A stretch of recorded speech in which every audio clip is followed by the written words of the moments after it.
Welcome to Sweet Life Beat Life. We hope this video helps. You begin by verifying prerequisites.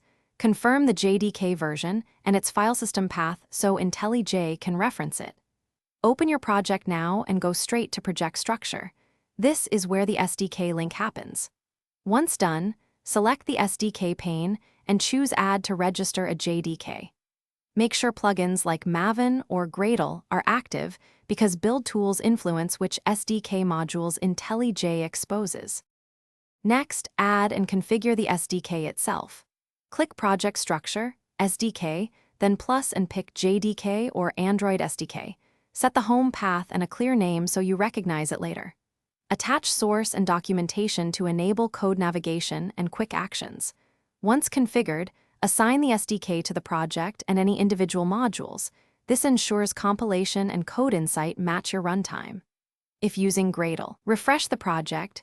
Finally, validate the setup by running a build or a unit test to confirm compilation and runtime behavior. This proves the SDK is active.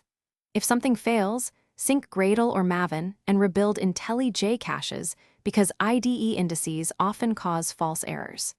Make sure language level matches the JDK and reconfigure the home path if classes are missing.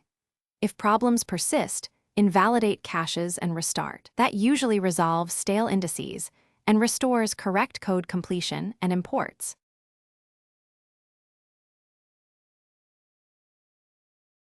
Thanks for watching. Consider subscribing if we helped you.